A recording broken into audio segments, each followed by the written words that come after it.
This is the Vaguely Nerdy Podcast, where each week this brother-sister duo gets together to discuss the box office, latest film and TV scoops, along with our latest movie or show review, and what we're getting into next. We're your host, Cheryl. And Jay. All right, this week we watched the Mando and Grogu.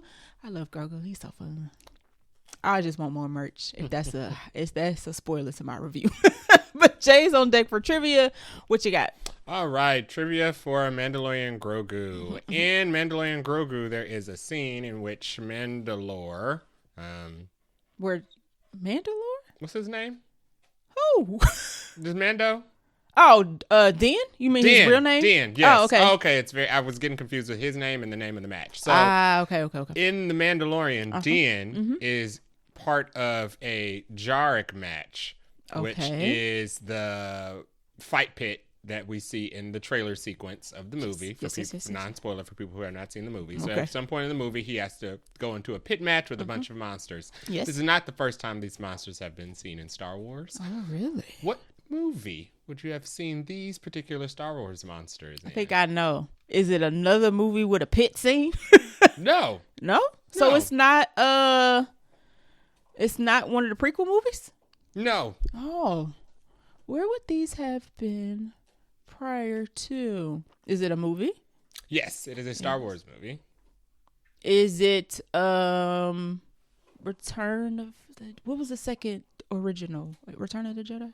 The second original? That was the last one. Yes. The last one was Return of the Jedi. No, that was Empire Strikes Back is the middle of the original. Is the middle? Yeah. So was it in the middle? Return of the Jedi is the conclusion. Right. Was it in the middle? Empire Strikes Back? Yes. No. So, okay. Close. Was it Return of the Jedi? No. Was it A New Hope? Yes.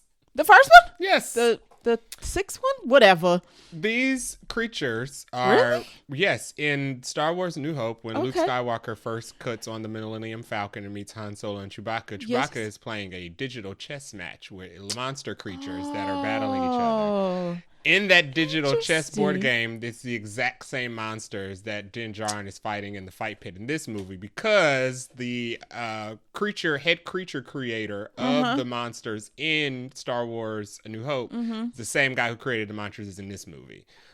After Return of the Jedi, he founded his own stop motion studio. He's also responsible for the stop motion robot sequence in the movie. Okay, in the movie. Yeah, so you know what? Reached all the way back to New Hope and brought the creature animator back for this movie. I ain't mad at it. As we are reading about this movie and looking into it, there's a lot of, you don't have to have seen any of the TV show. I mean, it would be helpful. Yeah. Obviously.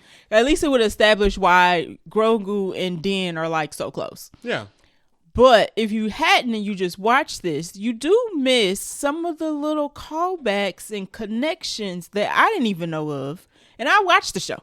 Yeah. And I was like, they did interweave a lot of Star Wars into this, even though it's not your, Jedi lightsaber Star Wars. Right. So that was okay. Yeah. Oh, so So if you go back and watch New Hope, you'll see Chewbacca playing chess with these exact same creatures. Okay. They were stop motion then because they didn't have the visual effects. Right. They could back then when the movies first came out. So they fully animated them in CGI for the first time in this movie, and they used the stop motion for the robot fight. For the giant robot fight. You can kind of tell a little bit. And I don't mean that in a bad way. Yeah. But you can kind of tell because they're very big and clunky and they don't move real smooth. Yeah. Okay. So it kind of keeps it in line. The stop motion kind of adds that, this fits in with the old original trilogy effects. I like it. Yeah. Also, shout out to him for keeping the job. And the monsters, because I guess this movie is supposed to be closer to the original trilogy. Than that. So it makes sense that those monsters would be popularized in some type of in-universe chess game. That makes sense. Yeah. Oh, you're right. Yeah. Because it's close to the original sequel trilogy. It's close to the original trilogy. Right. In time. That makes sense. Okay. Yeah. I like it. I like what they have done with this. Yeah. Also, that was cool. Spoiler alert to my review. All right, we're going to now get into the rest of our episode. Welcome to the Vaguely Nerdy Podcast, your favorite podcast for movie and TV show news, trailers, and vaguely nerdy topics. Each week, we dive into the latest film release, talk about the plot, characters, our favorite scenes, and give our rating out of 5 Nicole Kidmans. Whether you're a casual moviegoer or a hardcore cinephile, we've got something for you.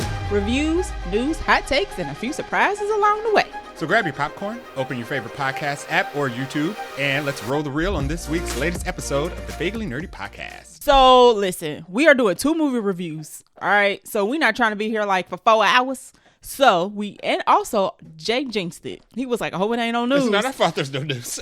It's like nothing. Like working. Nothing significant. Like there's a lot of news probably every week, but we only talk about the stuff that like we are interested in. Yeah. And it wasn't nothing that we was interested in talked about this week.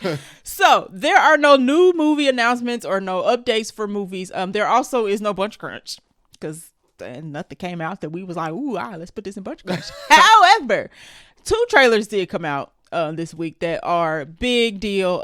One is for something that we have been anticipating all our lives.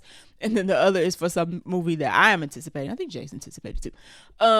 That's coming out in like 2 weeks. Yeah. So first up, let's do the introduction. Properly. Let's roll into the trailer park. Beat. You know, when we miss sections, it like throws me off. So anywho, hit it. All right. First up on the trailer park is for X-Men 97 Season 2. This is the official trailer that has been released by Marvel after I've already seen the 2 leak trailer. Oh, you did, and I didn't get to watch it because they took it down already. Is this the same trailer? No.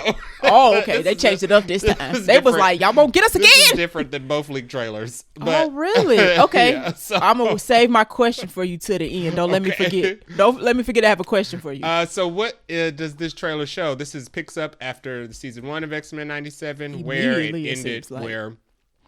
They stopped Bastion and the Sentinel take over from the future, only for all of the X-Men to get transported to three different time periods, the past, present, and the future, all which are under different eras of Apocalypse's rule. Which is kind of interesting. Looks like the X-Men will be split up, fighting Apocalypse through time and space, and then we'll converge together at some point. In the end. And the through line, I guess, through the trailer is try to get all the X-Men back to the 90s. Yeah, so they're in ancient Egypt. They are in the 90s. Some are in ancient Egypt. Some are in present, the 90s. And some are in the future, which is supposed to be like they didn't really specify say the location. Where. Right. But it's just the future. Okay. Okay. It looks good. Yeah, I feel like we still getting the same quality that we got from the first season. I don't even remember when the first season ended. It feels like it's been forever and a day. Yeah. But when it ended, we was all like, okay, where's the next one? Yeah. July 1st. So we actually have a date. It's going to have 9 episodes. And they did this weekly, right? Yes. X-Men was weekly. So I'm assuming it's still going to be weekly. Although 9 feels too short. How long was the first season? Let me see. Season 1. Now, why don't they have a link to season 1? 10. Okay, so 1 episode. 8, 9, and 10 were all a trilogy episode. Interesting. Oh, you're right. It was. And it's according to the Wikipedia page, it's got a season 3 confirmed. Yeah, season 3 and 4. Okay. So we good. Yeah. A lot of people are worried about season 2 because a particular person is not involved in this one. I think we're fine. We'll not be naming names. Google it. I think they're still like using the concept. I think they are still using whatever was originally there, but I don't think those people have anything to fake panic about until season 3. Exactly. Well, he won't be involved at all. But this season 2 looks good. Everybody's back from the first one. I'm trying to think, is there anybody new outside of Apocalypse? But he was at the end of the last one, so he's not new. Yeah, he's not in the trailer as much either. No, so we only get like certain glimpses of him. Most of the trailer is just focusing on the X-Men characters through different time periods. Storm looks different. I was like, where's she at? She's in 2 different time periods. You have Black Suit Storm, and then you also have she's also in the future, it seems like. So maybe the trailer definitely has different parts, different episodes in the trailer. Yeah. So I mean, we gonna be locked in for this, of course. I was looking up who was voicing. Theo James voiced Bastion, right? Correct. Not Apocalypse. Okay, because there's a guy who voices Apocalypse, Ross McMark. I don't know how you say his name. Ross. He does Professor X and he does Apocalypse. Oh, interesting. Yeah. So how does he do that if they're in the same scene? Does he just be like switching back and forth like he Robin Williams? Probably. He's probably that good. Some new faces. It looks like there's going to be Polaris is going to join this season. It looks like she's in the present day. It looks like the X-Men are no longer at the X-Mansion. So she comes to the X-Mansion in the present day. There is a couple other of I think you're right. I think it is Sydney Prescott.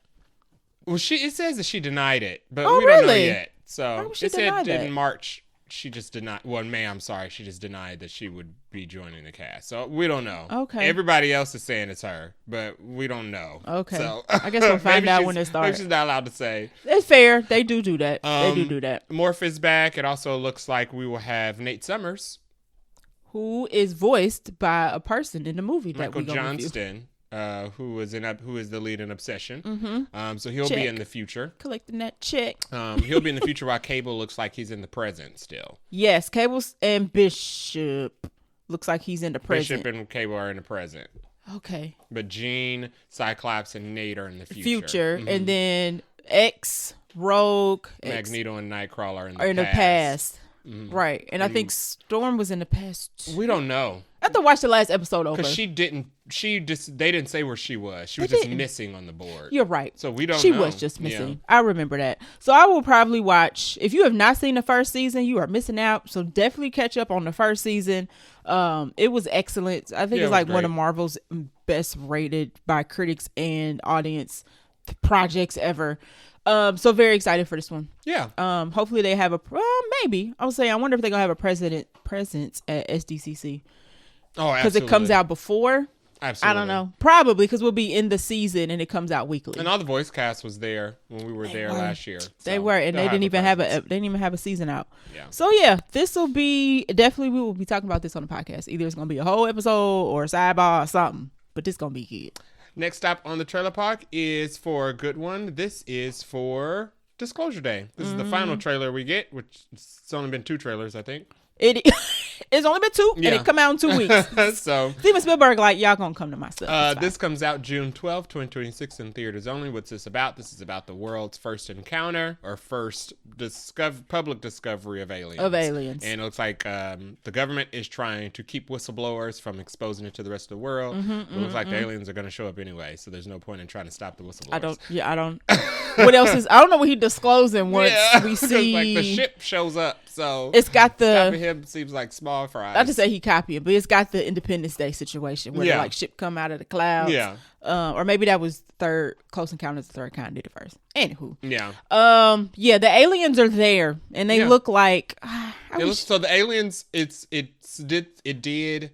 The animals are the aliens. Yes, that a lot of people were suspecting that the aliens were communicating with the little girl through the animals, and the animal that is true. So it seems like the aliens are the animals. We get a scene where we see the deer morph into an alien that's looking at baby Emily Blunt, or not baby kid Emily. So it looks okay. Is that supposed to be the past? So she is a sleeper. Maybe. Well, because not Kid O'Connor. What's his name? Not Jonathan Bailey. What is the kid? Josh O'Connor. Yes. I was running through everybody. Josh O'Connor and Emily Blunt's character seem to have known each other as kids. Okay. And they're on a table, and it looks like the aliens have done something with them when they were kids, and that's maybe why he and her can hear them or see them or something. What's the other girl? I don't know. I don't know if she's like his love interest or not, because she all up and through the trailer. Yeah. So I don't know. She's being possessed, or she's doing weird stuff. She's also doing weird things. Yeah. I mean, of course, a trailer's chopped up in bits and pieces, so we trying to put together the story before we see it, but there's a lot going on. So I had a hunch that Emily Blunt was a sleeper. She is the alien. And she didn't know because she was speaking in tongues, but I don't know if she's an alien or... She was obviously abducted. Obviously. We do see her on a ship. It looks like they're experimenting on her. Yeah, as a kid. And then they obviously let her grow or something. Oh, maybe she's been sleeping this whole time. Yeah. Interesting. That is interesting. I'm very excited about this big time sci-fi alien. And they look like aliens. I was about to say, I wish you would have did something different with the look, but I ain't seen it yet. Yeah. So I can't have that opinion. The movie. Yeah, I mean, they do look like googly-eyed gray They dudes. are big eyeballed, googly-eyed, skinny heads, like, the typical alien look. Yeah. We ain't seen the body, I don't think. They look like the aliens from No One Will Save You. I didn't see that. Where they just look like googly-eyed aliens. They're very big head looking, bodies. skinny fingers. Yeah. But I trust Stevens. I keep wanting to call him Stephen King. Steven Spielberg. So yeah, I hope that it's as good as I hope it is. Yeah. It looks like it's getting really good reviews, early reviews. So, awesome. Which is strange because it doesn't come out for a while, but a lot of people have seen it, and a lot of people have been putting out their reviews. So it's funny. I saw somebody's tweet that said, "So we just ignoring review embargoes." Huh? Yeah. So I think people said stuff before they were supposed to. So yeah, I don't think we were supposed to know that it was good yet. There's a lot of coverage for this movie that is not close to coming out. It's right. So. And normally it comes out in 2 weeks, and normally review embargoes are like the week of. So according to everybody who's seen it, it's his best work. Right, and hopefully they deleted it so they don't get banned from seeing movies early. But no, very excited about this one for sure.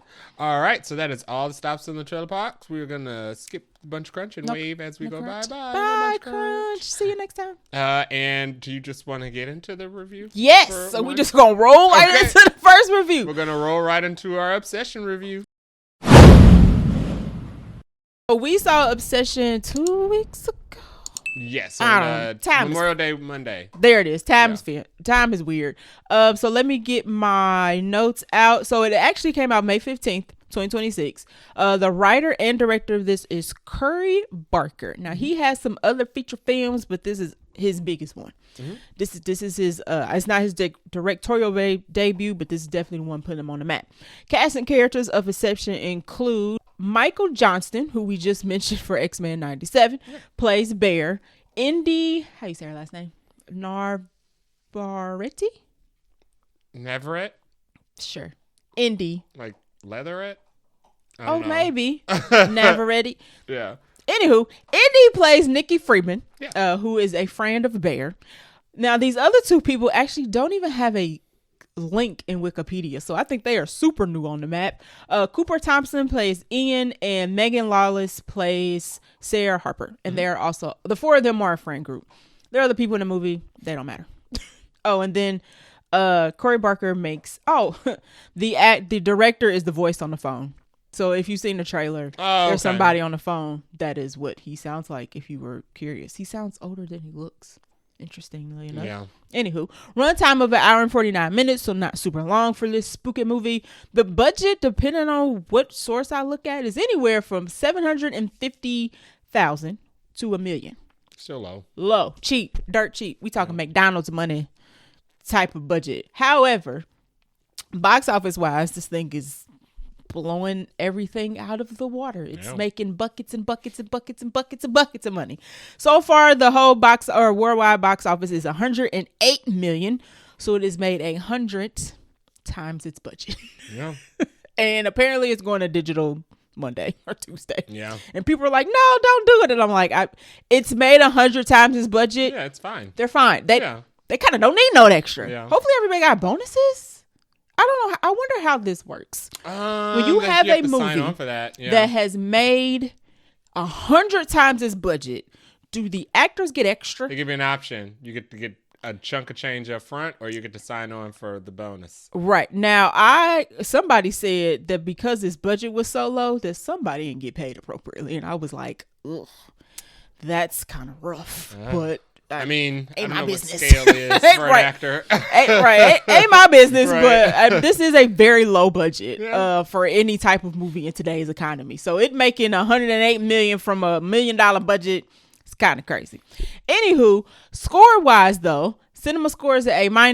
Rotten Tomatoes, we have 96 from critics and a 95 from audience. The word of mouth is why this movie is blowing up so freaking much. So that is all the facts and figures for Obsession. Jay, can you hit us with the plot? The plot of Obsession is Bear plays a video music store clerk employee who is in love with his coworker who is quitting and getting another job soon. And he is trying to find a way to announce to her that he is in love with her. But instead of doing so, he decides to make a wish on a magical item that causes her to be obsessed with him.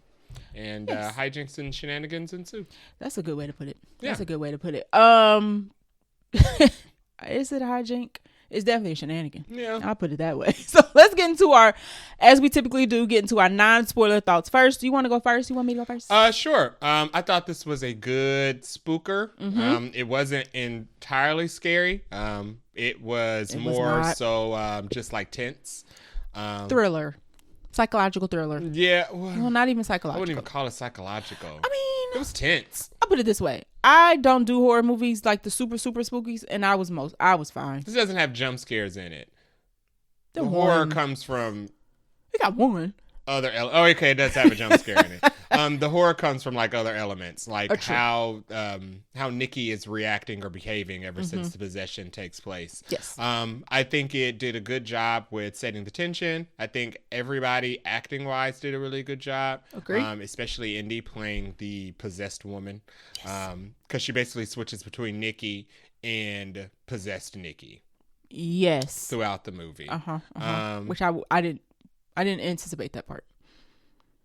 I anticipated just a small bit of it. I didn't expect it to be like this thing that kind of would happen over several times throughout the course of the movie. Gotcha. The set was pretty good. I mean, all they did was basically shooting like the same 3 spots. They shot at his house, at work, and the restaurant in a friend's house. There was like one scene in a bar and 2 scenes in a toy shop. So it feels very small and neighborly. It does. Neighborly. I did like the magic shop concept. Okay. Because outside of the One Wish Willow, you do see other things that are on the shelf as well. So I'm interested to see if they decide to explore that a little bit. Yeah. Those other magical items. But I thought this was fun. Good. Not fun, but I thought it was good.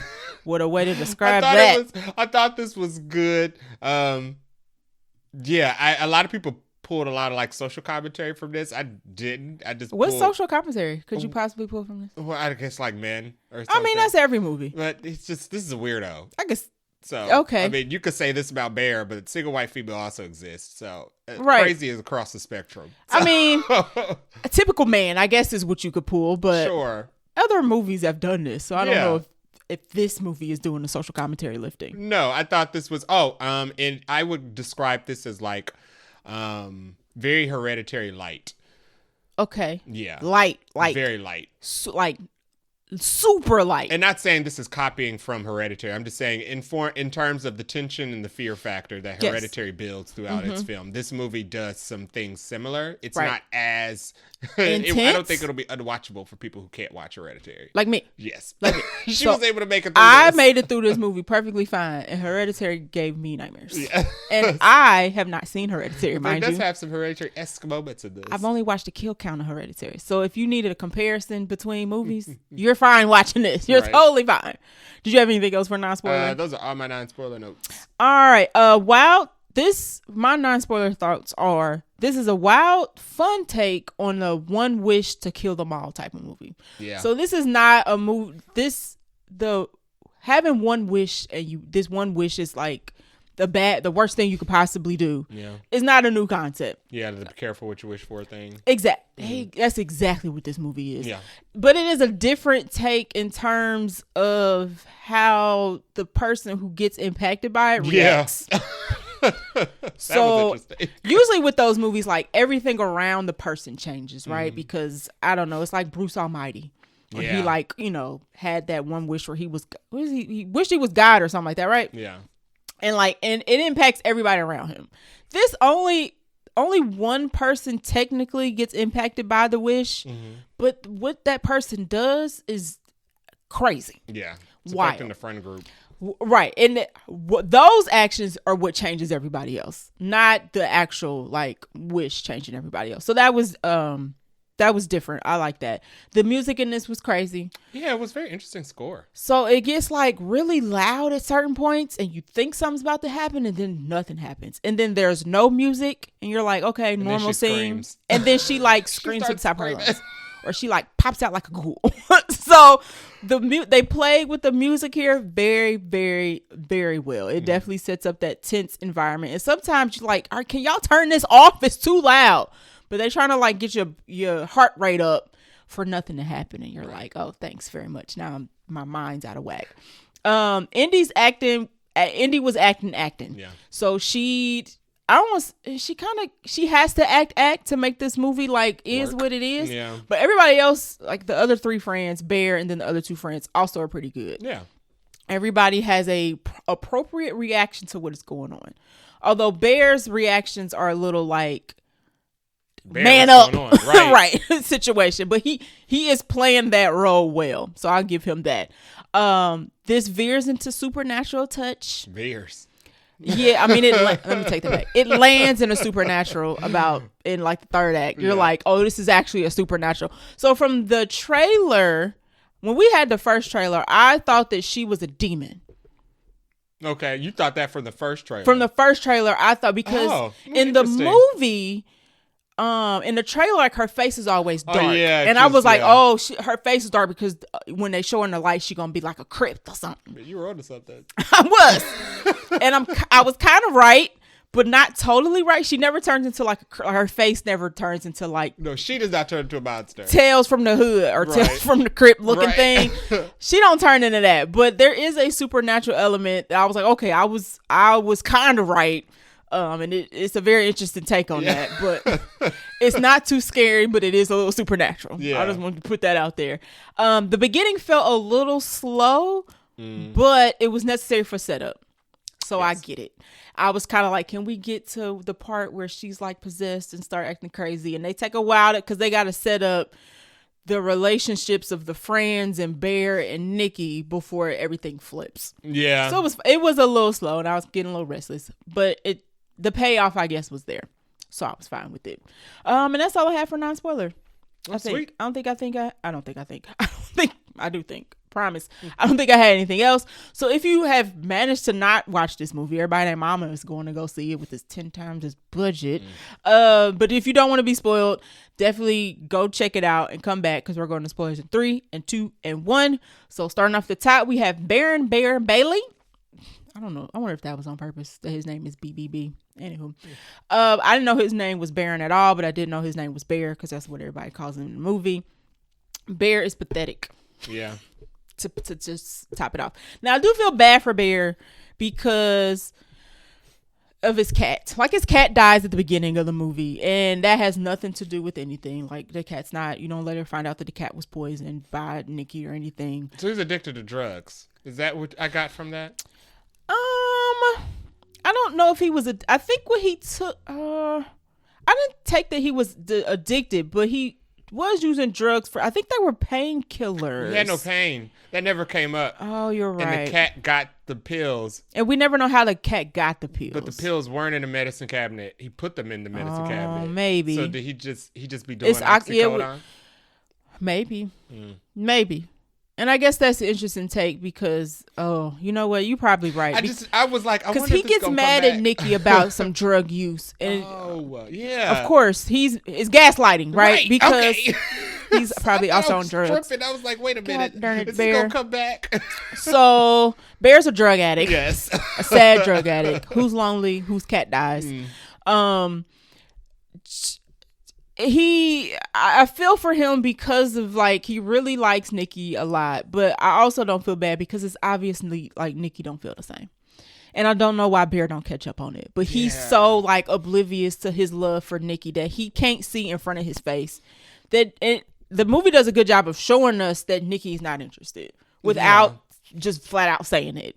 Like the way she acts around him is very much we friends, we co-workers. I care about you as a friend. I'm not really interested in that. So the slow buildup did a good job of showing us that Nikki don't like Bear like that. Yeah. But Bear really likes Nikki. And she won't say that she just doesn't like because it'd be weird for her to randomly be like, I don't like you. She has to wait for him to do it. She asked him like, and she asked, and you kind of, I don't know if you see this in the trailer or not. She asked him like, "Do you like me?" Yeah. And he lies and says no, like no. And then he calls her like a nickname that he knows she don't like because Ian suggested it, and it was just kind of like, Bear, you grow up. Yeah. Bear, you need to grow up. So when he gets to the point of making a wish, he does it kind of sporadically. Actually, like he buys the one wish willow actually for her. Yes. As a little gift, and of course everybody's like, this is just a gag gift, it doesn't really work or whatever. But when he can't man up and tell her that he likes her, tell her that he likes her, You know what I'm trying to say. Yep. Then he uses it because he's frustrated. And I got the sense that he didn't even like think that it was a real thing. He just did No, it because he was frustrated. which is interesting because he does it anyway. Because Yeah. for a moment, maybe he does, right? He has to, because he like, you pull it out of the box, it makes a noise, then you say the wish, you break it. Right. It's a very easy thing to do. It's not hard. It's not complicated. Yeah. But for a moment, he had to think it worked, because why else use it, right? Because she says, she comes back after he does the thing. It's like an instant. Like, she instantly flips into like being obsessed with him. And one thing Jay pointed out in the non-spoilers, that she flips back and forth quite a bit. She does it in the beginning, maybe more often. But when she first snaps, or he first snaps it, and she comes out and she starts being all like, hey, I want to go home with you. And then she's like, wait a minute, what am I doing? Yeah. So Bear knows something's wrong immediately. And I don't know why it took him so long to realize, hey, maybe the thing you bought was actually real. He doesn't put together that's the one with Willow. He thinks that she's depressed and on drugs. Yes, and some lie she ends up telling about. Once she gets possessed, she also lies. Like, she's a full functioning liar. Yeah. And she tells him like, oh, her dad's sick, but we find out that she don't even like her dad. She ain't got no relationship with her dad.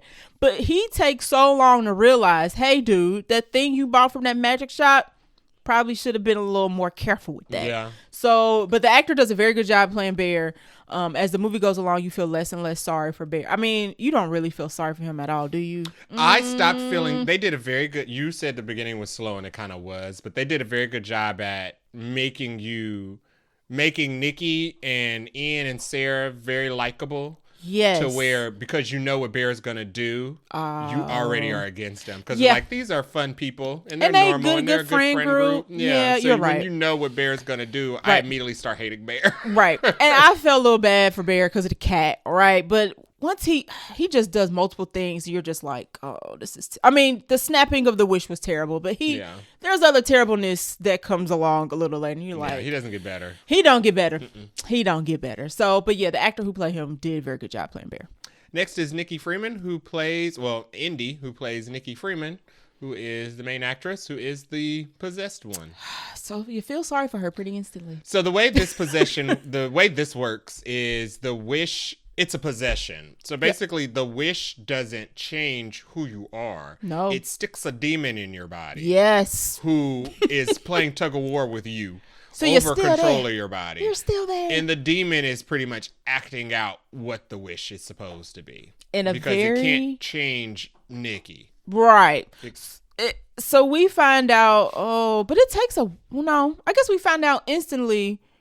We don't find out instantly that's a demon. You're right. It takes a while because we just think Nikki's being weird. We think she's being weird. I guess we think single Nikki by herself is flipping back and forth. We don't learn until later that Nikki is stuck basically somewhere. So there's a scene. There's two scenes, I guess, where we get hints that she's stuck somewhere. One, there's a scene where she's talking in her sleep and she's begging Bear to kill her because she's trapped somewhere. And she mentions that whatever the entity is inactive when it's sleep. Right. So and she tells Bear she tells Bear to be quiet so she don't wake the entity up. Right. And then we get a scene where Bear makes a phone call to the customer service line of the One Wish Willow, and the guy on the line basically says like, he tries to put Nikki on the phone so he can talk to her, and it sounds like she's in hell. And she's screaming for her life. Yeah. Sounds like she's being tortured. Right. And that was probably the final scene of like, Bear, that's my final Bear, you trash scene. Yeah. And when he finally, and this is towards the end of the movie, but when he realizes that, he let her do way too many weird things before he realized that something weird was going on. The bed scene where she's talking in the sleep was one, because he was like, well, am I so awful to be with? And it's like, sir, you know that's not Nikki. Yeah. Because in the scene before that, she was like, I can't be Nikki. Like, I can't do it. And she made it very clear that I'm trapped in somewhere and this is not the thing in my body. And his response is it so awful to be with me? You couldn't have been confused by that. What? Yeah. So you feel bad for Nikki from jump. and I don't think the movie does this on purpose. We learned that Nikki and one of the other friends actually have had an on-off fling later that Bear didn't know anything about. That adds no sympathy for Bear whatsoever. No. He actually says something stupid about it later, which we will get to. But the actress who plays Nikki extremely well. You feel so bad for her, and she does the rent was due when it turns to acting like a crazy person. Yeah, there were way too many signs for Bear to ignore. I mean, the very first night they slept together, she dug up his cat and made like a memorial for it on his kitchen floor. And that wasn't even the worst offense. And that was the very first night. That was the first offense. Yeah, and he glossed past it, didn't mention it again. Yeah. So he deserved the cat sandwich because the signs were there. Poor kitty. One of the crazy thing about the dead cat is it comes up twice. Yeah. The dead cat keeps coming back. The dead cat just don't stay dead. So she builds an altar for the cat night one where they sleep together. Now night one when they sleep together is weird. And Bear keeps telling Nikki like, you know, you got to stop this. Like we can be together, but you got to be normal. Like you don't realize what's happening right now. You literally cursed the girl. He's that dumb. He thinks that she randomly just started liking him and being crazy at the same time. Right. So as she's never been crazy before, right? He wouldn't like her. Everybody likes her because she's so cool. Right. Like you wouldn't like her if she was taking cat meat and making sandwiches, which is what she does. Yeah. So the cat comes back again because she makes him lunch for work. They all work at the same place, but she off this particular day. He tries to go to work and the door is duct taped shut. And she was like, oh, I guess that means you have to stay. And he's like, nope, I'm getting out of here. Like, sir, why would she duct tape you in your house? You know this is weird. You don't even ask. Yeah. So he's on his lunch break. He's eating his sandwich. Just got a note on it because he wants to be like a food critic or whatever. And she tells him, like, guess what it is. So he's eating it. We get pictures, which were interesting. So she puts in 2 Polaroid pictures. One that is a picture of him. Yep. And the other is a picture of her. And it says, not me. Weird, right? Right. And through the whole movie, you're like, why would she and it's a Polaroid picture. You're like, why would she say not me? Because we don't know the demon part. It's the demon, right? It's the demon sitting in there. The demon can't control the picture. Right, and she just does crazy thing after crazy thing, and Bear's just kind of like, oh, you know, she's just sad about her dad, and he leaves to go to work. He comes back hours later, right? I mean, I don't even look like he comes back after work. He might make some stops after that. And she stands in the same spot. Pooping and peeing and puking on herself. And don't move. And she was just like, I was just waiting for you to come back. Like, you don't think something wrong. That, she like bashes her face in a couple of times. She freaks out at the party. She freaks out at a party that she wasn't invited to. Oh, and don't tell her you can't go nowhere. Right. She can't go. She screams at the top of her lungs. In like a demonic voice. And then when he's like, okay, fine. She's like, okay. And she just goes about her business. Yeah. Like she wasn't screaming her head off. Or when he was like, oh, fine, you can come. She was like, no, you didn't want me to come. Then she gets passive aggressive. Because if you don't do enough, she thinks she don't love her. Then she goes nuts. Right. And her big thing is like, you know, I love you. I want to be with you. I want to be in your skin and this and that and the third. And he's just trying to continuously, his idiot self's just like, you just got to be normal. Yeah. You just got to be normal. And he don't put 2 and 2 together till way too late. I mean, it's already too late. He ain't done the wish. It's just, you just feel real bad for her once you learn that she is stuck in some place and trying to get out and would rather die than be trapped with this demon. Yeah. So that's the character. As an actress, she did the best out of everybody in the cast. Yeah, she definitely had to. She does a lot of like body acting, a lot of weird walking, a lot of weird Hereditary. movement. Yeah. She does have a hereditary sequence. Cheryl don't like dark corners. I don't. Cheryl, like, if you could stand anywhere in the room with Cheryl except for a dark corner. And I didn't see her in the corner. I did. Well, this was immediately. This was the first night, right? Yeah. So the first night he sleep, it's her the demon likes to watch him sleep. Yes. So they fall asleep finally after some weird interactions. He wakes up in the middle of the night and she ain't in the bed. And he's like, okay, where did she go? And then the screen, the camera shows us the other half of his bedroom. It's like a dresser, a coat rack, a chair. Ain't no Nikki. And Jay's like, she in the corner, ain't she? And I'm like, I'm looking like, that don't look like her. And then she moves and I'm like, God finger. And she don't move like a normal person. She moves like a ghoul. She like tiptoes around. And she like move real quick and swift. Yeah. And she comes out of the corner like, I was just watching you sleeping. And then she goes back in the corner. I was like, and then you know she tells him to go back to sleep. Yes. She's like, oh, just go back to sleep. And I'm like, you can't stand there now that I know you're there. Right. Moving all weird and crap. And then she disappears. She screams and disappears. Yeah. Oh, she does a scream. And then sideways walks back into the room with a flower pot for the dead cat who's been dead for weeks. Right. So she has, and that's where I was like, oh, her face about to change. This is before the cat sandwich. This is night one. So this is night one. This is after the cat has been reburied. Yes. And put away. Another cat sandwich to come. And she goes back afterwards at some point of the day to make him lunch. Make it right. And make cat meat. Gross. Sandwich.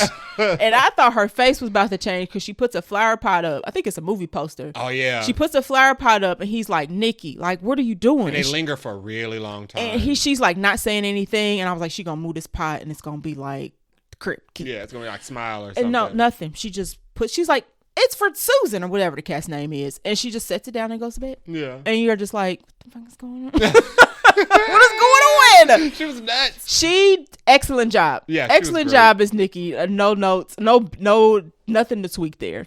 Next is Ian and Sarah, who play both of their friends in their small friend group. I thought they did a good job. Acting wise was good. They're victims in this whole situation. So. Yeah. You could probably guess it. They don't make it out. They both go out in very horrible ways. Very quickly. So Sarah is the friend who's trying to get into some type of art school, but there's a subplot where we don't really know until right before her demise. Yeah. That she also seems to like Bear as well. Right. And Nikki Demon Nikki drops a hint that she thinks Sarah likes Bear, but we just think that Demon Nikki's just being nuts. Anybody who looks at Bear for more than 5 seconds. She will move you from your place. She will remove you from like your literally. Spot. Yeah. Physically move you from your space. Great scene. That was good scene. But Sarah gets killed because she goes to visit Bear in the middle of the night to basically warn him about Nikki and Ian's relationship that he did not know about. And Nikki showed up out of nowhere. As we knew she was coming, I just didn't know at what point. And caved Sarah's face in with a brick on her steering wheel. And Bear does nothing. The whole time he's just sitting in the passenger seat like, oh my God. But Nikki comes back. Because we know, well, not Nikki. Sarah comes back because we know Nikki likes to repurpose dead bodies. So Sarah comes back later on. And she takes her clothes. You know what I didn't notice? I read this later. She took Sarah's clothes off her dead body and put them on. You know what I noticed? What? I mean, I didn't notice. She also scalped her. She was wearing Sarah's scalp on her head. Okay, so she tried to turn into Sarah because she was like, oh, you like her, let me be her. Yeah, because we already had a scene earlier in the movie where the demon says he can't be Nikki. Right. Because he wants the demon to act like Nikki. And the demon's like, I can't be Nikki. Right. And Nikki's voice never changes. Like, it doesn't turn into like a crazy demon voice. Her octaves get a little higher. But she still always sounds like Nikki. So, you know, she's got that pleading, screaming voice going on. And you're like, what's going on here? Now, what else was I about to say? Oh, the one part I like from the car scene of Sarah getting her head bashed in. It's where Nikki moves Sarah's body out the way, or maybe she don't move the body. Maybe she climbs over it, and she starts hugging Bear. And she was like, "This is all your fault." Yeah, she said, "This is okay. It's what you wanted. This is all your fault. You just need to remember that it's all your fault." And I was like, This is a sentient demon right here. This is what she asked for. I was like, oh, this demon is sick. Right. Like she ain't got no common sense, but she know what she talking about. Right. So yeah, I was like, oh yeah, this is bad. This is real bad. Ian plays Bear and Nikki's friend who also works at the music store. Mm-hmm. Ian's basic purpose is to basically try to talk sense into Bear and to try to get Bear to realize that something weird is going on with Nikki. He also is letting Bear in on the fact that other people think that Bear is taking advantage of Nikki because other people are noticing that Nikki is being weird. Extremely weird. And her connection, her closeness with Bear, all of that came at the same time. Right. But Bear's not listening. He's being an idiot. He is being an idiot. Ian catches his demise because Bear goes back to the Willow store. In a panic. Yep. To buy another One Wish Willow because he wants to modify or undo his wish. But he finds out that you can only do a One Wish Willow once. You can't. It literally becomes physically impossible to break a willow the second time. So he goes to Ian's house to try to convince Ian of what's been happening. Ian like, does not believe him. Right, because it sounds crazy. So to test out the willow, Ian, instead of wishing to undo Bear's wish, wishes for $1 billion. And billions of dollars literally rain from the ceiling as soon as he snaps. I thought that the billion was going to kill him. But I was like, he survived it. Yeah, I thought Nikki was going to show up. But Ian shows up later after getting $1 billion. And after Bear tell him not to show up. And as soon as he walks into the door, Nikki shoots him in the skull. Yep. I mean, just one shot kill. Yep. Dead. Now, one thing that came up during that scene is where Bear was like, oh, you can just unwish my wish and then you and Nikki could be together. And I was like, no, how is that relevant to the story? It is, and that made zero sense whatsoever. Yeah, because so Sarah meets up with Bear to tell him, like, hey, Nikki and Ian have been sleeping together on and off. That's kind of how everybody knows something's wrong, right? Because they know that they've been sleeping together. Like, so why would she automatically start going after Bear? And why would Bear think that? Ian gave no indication that he was jealous. He was very excited for the fact that Bear and Nikki were speaking to each other in the very beginning. He seemed to try to help. He was trying to help Bear talk to Nikki. Yeah.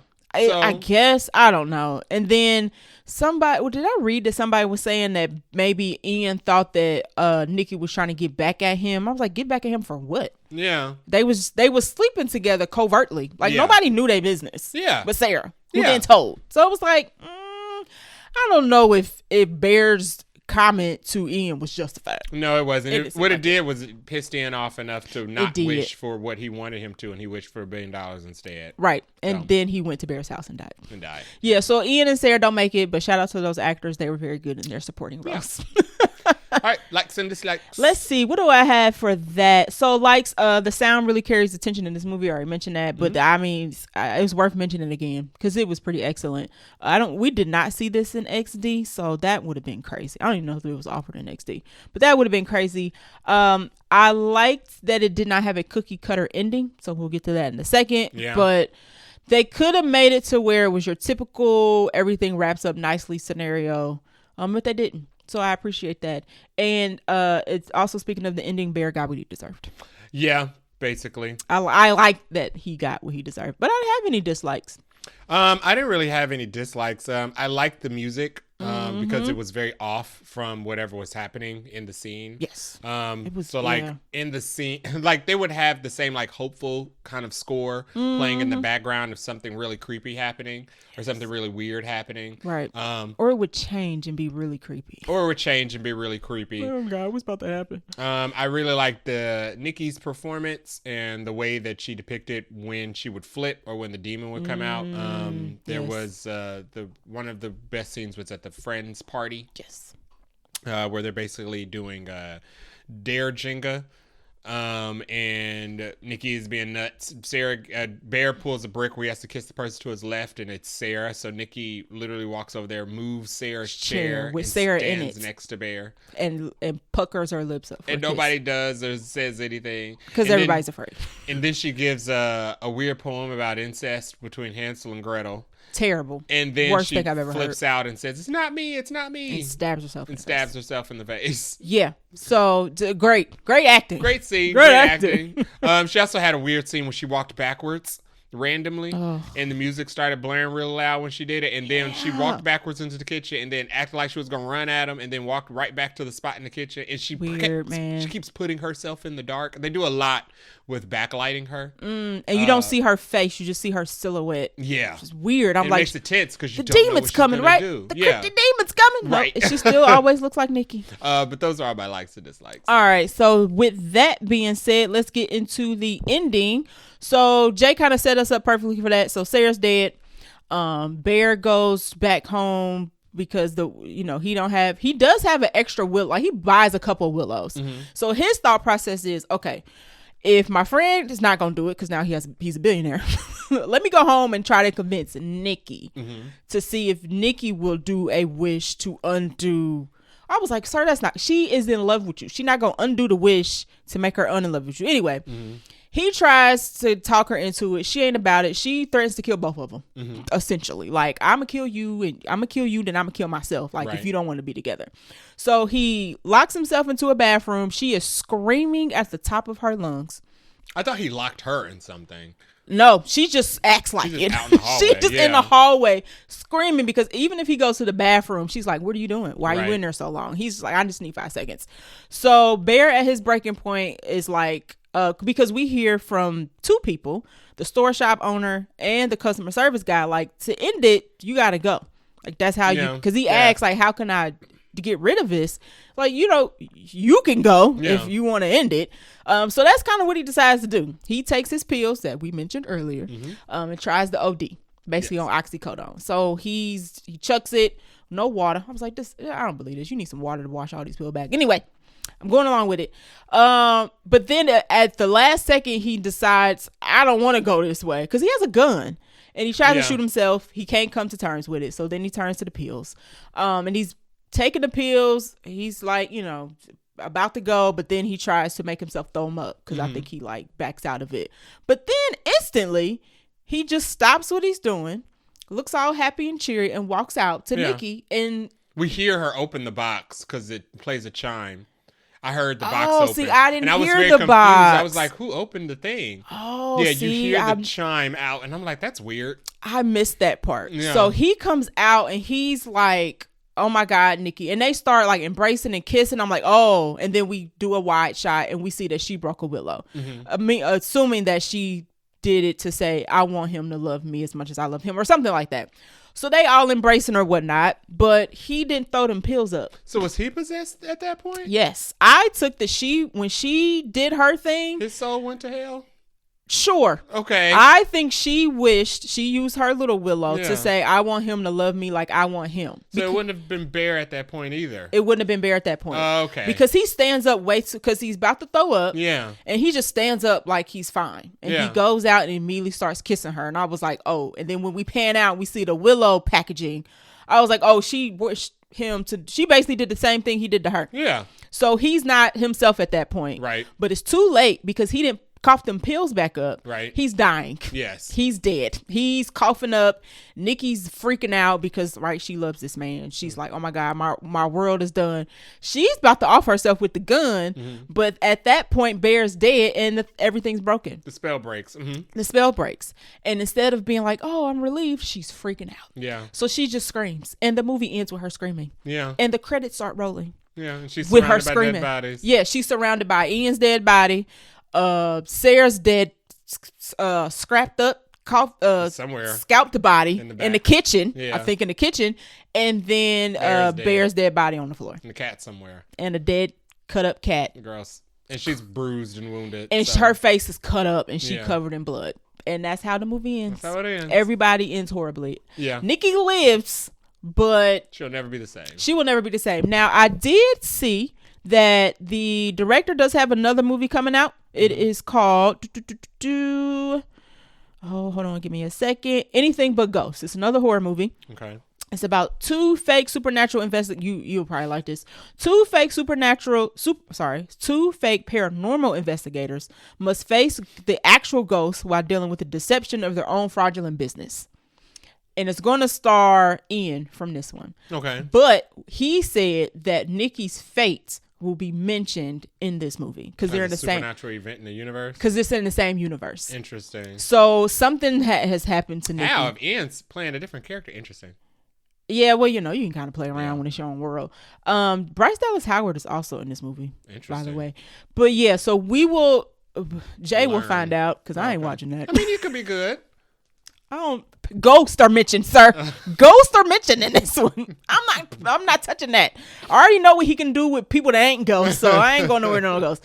So everybody dies, I guess, from our main 4, but Nikki is not well off, and apparently that she will find some fate that will be disclosed in another movie. Yeah. All right, so let's get into our favorite line or scene. Did you have one? Favorite line or scene. I'm so sorry you had to see this. It is kind of your fault, though. That is after she killed Sarah. And tried to console Bear by telling him that he is the reason for the season. Everybody's like covered in Sarah's blood at this point. It's pretty bad. Yeah. I would say my favorite scene would be the party scene with the Jenga blocks. Because when it's basically the scene where she moves Sarah from her seat. Yeah. She literally walks over and it's real quiet, right? Because we know Nikki's kind of weird. And I was like, is she gonna like kill Sarah on sight? Yeah, no. I thought she would. She just walks behind her. She pulls her chair out.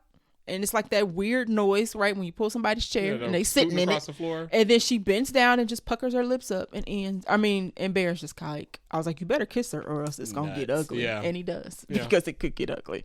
All right. That was our favorite lines ever seen. Do you have any random notes? I had a couple random notes. Sure. I hope they tip the waitress in the beginning when they have her sit and listen to Bear's practice confession to Nikki. It was kind of I'm weird. like, is she on the clock? Did y'all tip her well for this? Right. She got paying customers. Right. She had to get up and keep cleaning the tables after this. Yeah, you're right. Why'd the clerk bring up the complaints and act like she didn't want to talk about it? This is when he goes to the magic shop the first time to buy the willow, and the clerk says, don't come complaining if it doesn't work out. And then he keeps asking her questions like, why would you say that? And she acts like she doesn't want to answer. It's right. Like, well, don't bring it up. What's the complaint? You trying to sell something or not? I would have not known that unless you said something. Why are horror movie cars always old and busted? I don't know why they always give main characters in horror movies hoopties. They work in a music shop. The fact that they were in a functional music shop, I was like, who's coming in Nobody's here? driving in a Accord. Nobody's buying CDs. Or a Civic. Maybe it was a vinyl shop. I don't know.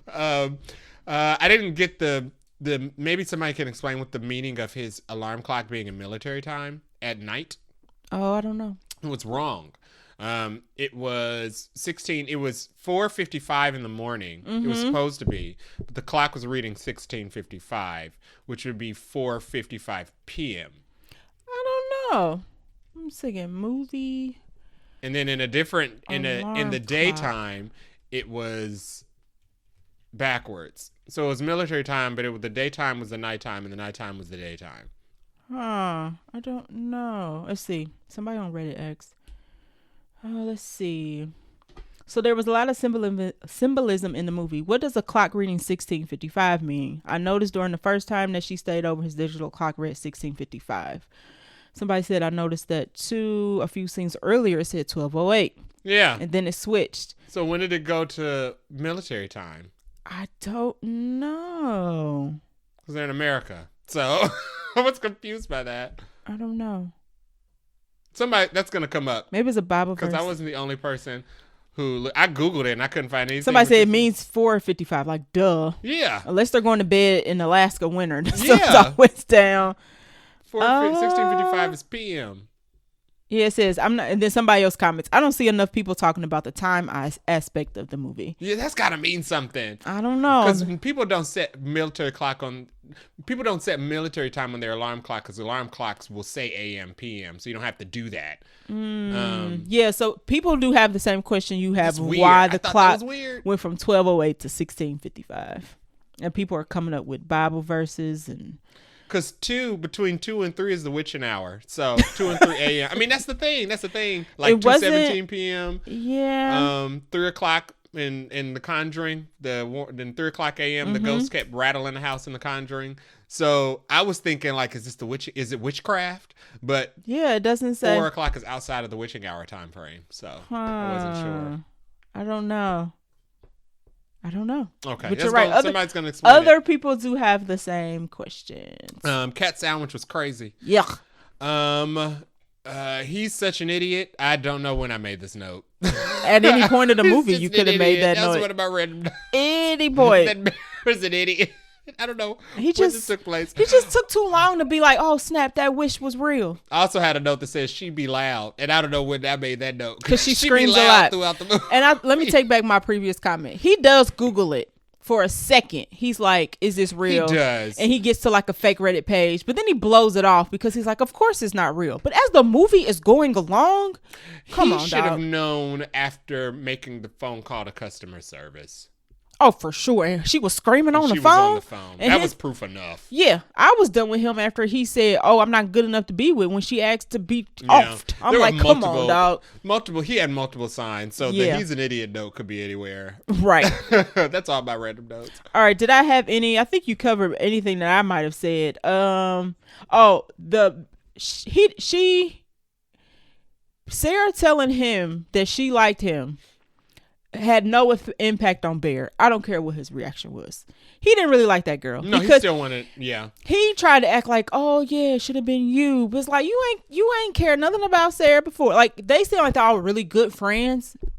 I took it as a parallel between his conversation with Nikki. He's sitting in the passenger seat, Sarah's sitting in the driver's seat, telling him that he likes her, and he's kind of giving her nothing back in response. Yeah. So I was like, that's interesting. You're right. And what sucks is he later opens up. So the Sarah meeting was twofold. One is to tell about Nikki and Ian. Two, because she got her letter. She's been getting rejection letters the whole movie. Right. And this was the last letter, and this was also for her like top choice. Her heads get bashed in before they get to open it.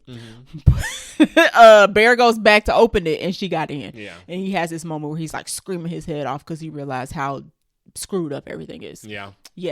All right, that is it for our random notes. Let's get to our rating. Out of 5 Nicole Kidmans or 5 One Wish Willows, how many are you giving Obsession? I give this a 4. Okay. I think this was good. It didn't do anything new or break the mold. But I think a lot of the movie was carried by Indy's acting. Yes. I think she did a very good job. I didn't find it extremely scary, but I did enjoy I enjoyed the concepts and the stuff that they created with this. Okay. The One Wish Willow, the magic shop. Like you said, this is a different take on making a magic wish, like the demon aspect and the body swapping. That's interesting. Gotcha. Had a little bit of it had a little bit of a lot of different recent movies in it. Okay. Talk to Me. Okay. With the demon possession. Hereditary with the spooky dark corners. A little bit of Substance. If she would have been on the ceiling, I would have been like, get me out of here. In the Substance, she tried to call the customer service line to cancel. And they basically told her like it's a life deal. Yeah, and that's what he was like, you can't undo it. It's done. So the funny thing about the phone call was that initially you think there is a way. And he was like, oh no, we actually can't do that. He was like, well, why did you tell me that you act like there was a way to undo this? He was like, no, we don't do that. We want to talk to Nikki? And I was like, okay, this is too much. Yeah. I would also give it a 4. Okay. I don't really have any nitpicks other than to be a horror movie, it's not very scary. No, that'd be my nitpick. I mean, horror is subjective, but when it comes to me, I'm very easily scared, and I didn't have no nightmares. That's my barometer. Good. I had no nightmares. I wasn't looking in no corners. I slept perfectly fine. Not a very scary movie. If them boxes check, I'm like, nah, not very horrific. But I had a good time with it. It's not the best horror movie I've seen in the last 12 months. Anything new. No, I wouldn't watch this good. Yeah, I wouldn't watch this again. There's no scene like in Weapons. There are a couple scenes where I would like the scene where the chick comes out of the house and cuts her hair and goes back in, or the scene when you first realize it's Wong running across that field towards her. That, or the end with the kids, the kids, or the kid. Like, this movie is good, but there are other movies that I would give like a 4.5 and a 5 to, and that it's not as scary or epic as that. But 4 is good. Yeah, 4 is still pretty good. This is a not a directorial debut, but a big first. The studios are already clamoring to get him to make his next one, so no pressure. I think he's doing Texas Chainsaw Massacre too. He is doing Texas Chainsaw. So they're already giving him legacy franchises. People are already complaining like, no, don't go to franchise. Do something original. Like, y'all don't pay that man bills. Right. Okay, y'all don't pay his bills. Let him do what he wants. Maybe he's always wanted to do a Texas Chainsaw. People like IP. Yeah. Shocking. I know. They grew up watching it. That's why IP turns into IP. Yeah. Because people like it. Yeah. Anyway, so yeah, I'm sure he will do great things in horror. And as long as I'm skipping on that Ghost movie, and I for certain ain't watching Texas Chainsaw Massacre. There's nothing supernatural about Texas Chainsaw Massacre. But I catch him on the third one. Slasher. Whatever's after that. Nah, that mask is too creepy for me. It look real ghoulish. I mean, it is made of skin. Thank you. So whatever his third movie is, y'all can catch me on that one. All right, anything else for Obsession? That's all I got. All right, so we're going to take a short break and get into our review for Mando and Grogu. This week, actually, we watched the Mandalorian Grogu, which I'm just going to say Mando and Grogu. I'm not saying all them words. Yep. All them letters. Y'all know what I'm talking about. It was released Memorial Day weekend, which was May 22nd, 2026 this year. Director and writer is Jon Favreau. Now, you know exactly who he is if you've not seen this movie. He is Happy Hogan. Yes. Dave Filoni and Anoa Clore also did writing for this. So if you don't know who Dave Filoni is, he is the new Kathleen Kennedy. Yes. Just make sure you know he's just like not a nobody. All right, and then the casting characters of Mando and Grogu include Din Djarin, who is played by Pedro Pascal. If you did not know, yes, he's officially the Mandalorian. Now, the Mandalorians are like a group, a sect. What do you want to call them? They are people, not a place. They are people. There you go. They are people, not just one person. Right. So when we say the Mandalorian, you're talking about Din, but the Mandalorians are like a thing. So as you're watching the movie, if you've never seen anything about the Mandalorian or didn't watch the show, a lot of references are made to like their armor and their creed and or whatnot, because they are people. It's not just the Mando by himself. Grogu is in this. Yes. It's called the Mandalorian Grogu. He's better known, or maybe equally known, as Baby Yoda, but he is not the baby version of Yoda. He does get a cane though. That was the nickname. He does. That was the nickname that he was given during the series, was Baby Yoda, because he's the same species as Yoda. But we learn later in the first season that his real name is actually Grogu, not Baby Yoda. But I'm going to call that man Baby Yoda because that's what he looked like. We also have in this Rhoda the Hutt, who is voiced by Jeremy Allen White. Now, I thought, because we are Star Wars fans, but deep into the lore, I would say we not as deep as like them fans. Right. Rhoda the Hutt is actually Jabba the Hutt's son. Mm-hmm. Now, I thought they made him up for this, but that is a lie. He first showed up in Clone Wars. With Ahsoka. Yes, he first showed up as a baby in Clone Wars, and Ahsoka has to go rescue him from getting kidnapped. It's like a thing. It's a thing for him. So Rhoda the Hutt is in this. Jeremy Allen White does not sound anything like himself, which which is good. So voice actors, which is good voice acting. We also have Sigourney Weaver. So Ripley is in this as a character named Ward, who I didn't realize what her character's name actually was. I'm just like, it's Ripley. She is a colonel and a leader of the New Republic in this. So her character has not previously been in anything before this. She is new for this. Is there anybody else I want to? That's the crew. Yeah. For the most part. Martin Scorsese is in this, the director. Sure. As a shopkeeper. Yes. So he don't look nothing like Martin Scorsese. Street meat vendor. I wonder if he was just like around, or they like called him specifically up for this. I do like his character, but he could have been voiced by anybody. So it's funny that it's actually the Martin Scorsese that's in this. Runtime of 2 hours and 12 minutes, so she a little long. Yeah. She a kid movie, but she a little long. It's kind of like the last Spider-Verse movie. I was like, or Little Mermaid too was kind of lengthy to be like a kid's movie, but kids need a nap in between these things. Yeah, I mean, we didn't. I don't think we had any kids getting restless, but I could see how a kid could get a little restless. And I mean, it moves though. Like there's stuff happening in 2 hours and 12 minutes. Yeah, but it is a little long. It's a little long. Budget of $165 million, which is probably cheap for a Star Wars movie, because this is a Star Wars movie. It's in a Star Wars universe. Yep. Box office currently worldwide is $187 million. So it made its budget back opening weekend. Now everybody's lamenting and saying, oh my God, it's not doing Star Wars numbers. But let us understand that Star Wars numbers are $1 billion. Right. So the fact that it's not doing Star Wars numbers, whatever, everybody's like, all the box office experts like, oh my God, Disney's falling off, whatever. Disney's probably like, all them Grogu buckets, how about we good? Yeah. T-shirts, merchandise, Funko Pops. Yeah. They're gonna make it. Also, it's Disney. They're fine. Yeah. So yeah, it's not making $1 billion. It'll be okay. And cinema score wise, it got an A-, which is pretty good. I mean, anything in an A, as I always say, is good. Rotten Tomatoes, critics gave it a 62, and the audience have it at an 88. Nice. So the audience likes it. Critics don't like it as much, but it's a Star Wars movie, so I mean, they're bound to not like things that are fun. I'm just kidding. I mean, that's actually kind of true. They are. Yeah. I'm actually not kidding. Critics don't like things that are fun. Sorry, movie critics. We are not professional movie critics. We can say what we want. We still like fun. We still like fun, like this movie. All right, and that is it for the facts and figures of the Mando and Grogu. Jay, hit us with the plot. What is the plot? What is the truth? Plot of Mandalorian and Grogu. It's hard to say the plot without spoiling, though, I feel like. They're on another bounty hunt, because that's what they do. They're bounty hunters. Yep, pretty much. They are on a bounty hunt for the Hutts. Okay. We won't get in the context of that. Yes.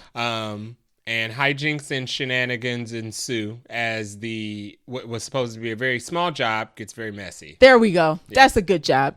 I clap it up. Because I was like, they don't really show you that was a little concern. I think maybe of both of us. They show you a lot, but they don't tell you what's going on. We were watching the trailers like, this looks like a fun time, and I like the series. Yeah. But I don't know what this movie, and I was a little reserved because like, what is this movie actually about? Yeah, me too. And people were like, oh, it's just a long episode of The Mandalorian, which I'm like, okay. Yeah, but episode of Mandalorian doesn't have like 80 things happening in it. It's like one thing happening. Right. This would be like a season 1 trailer. This would be right. Like a whole season of things. So I mean, I'll get into how I feel about that sentiment later, but that's a good plot. Yeah, I agree with that without spoiling too much. So before we spoil, we're going to talk about our non-spoiler thoughts first. I can go. This was a very fun Star Wars movie.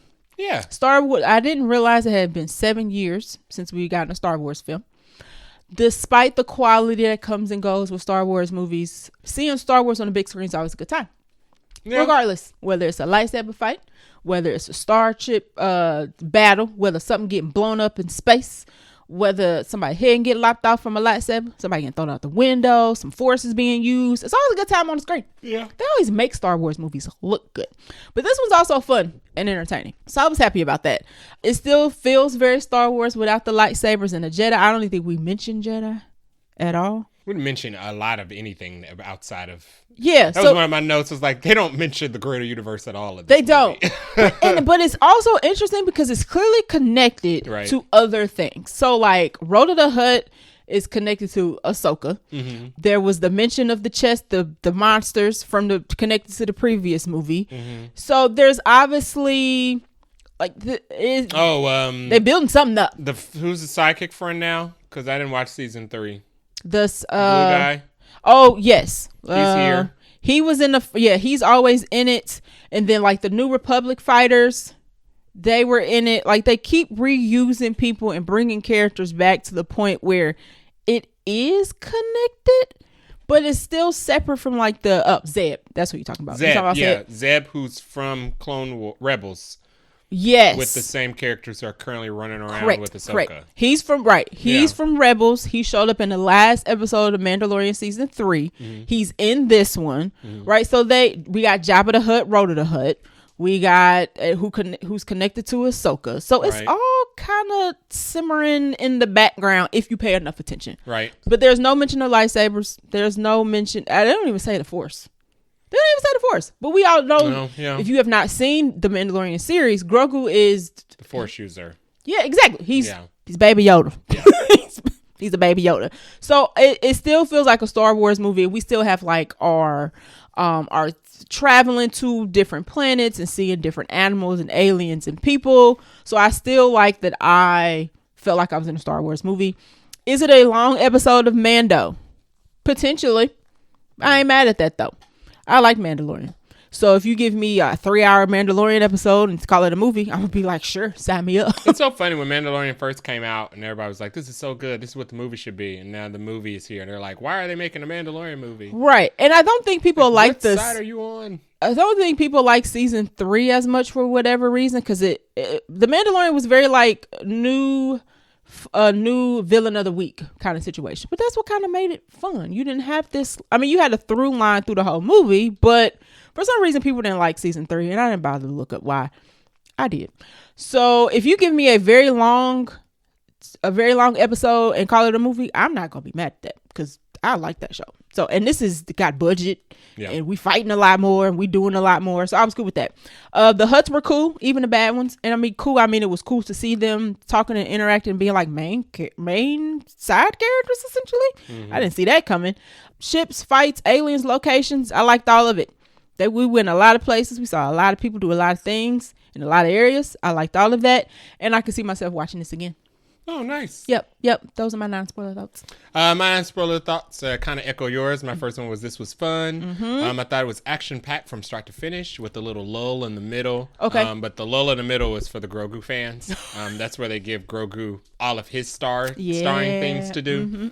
So they have something for everybody. They have something for the people who want to see a Star Wars crazy action-packed Star Wars movie. Agree. And the people who may not really care about Star Wars but love Grogu. Right. We're not here for Dan. You get plenty of Grogu adventure in this. We're here for Baby Yoda. And I think that was good. Okay. It's I do think it does run a little long. Though there's so much good action, I don't know what I'd cut. Agree. Maybe one of the compound trips. They go back to the compound like 3 times. Okay. So I maybe would have cut one of the compound trips where they had to check in with Sigourney Weaver. Okay. But I can't think of anything else I would have cut. It was long, but I mean, it was entertaining, all of it. My favorite score of the franchise so far. Ooh. Ludwig did his really thing. Okay. Yeah.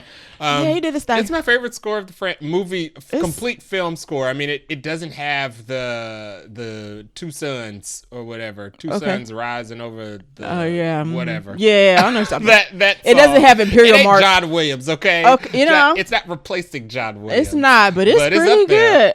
It's up there. Like, it's good. Ludwig about to go down with like the Hans Zimmers, John Williams of the universes. And it fits this type of movie. This movie kind of plays like a John Wick movie in space. It does. So it kind of fits that kind of aesthetic of the film, the planet that they were on. They did a really good job with the film score of this. Yeah, I would agree. The film itself and the story is very small scale. No mentions or hints of the greater universe. But I think it does serve as a good introduction to people who've never seen the series. Sure. Because you don't have to have any context about what happened in the show. Not really. They do a really good job in introducing everybody. Pretty straightforward here. All you need to know is that Mandalorian is John Wick of space.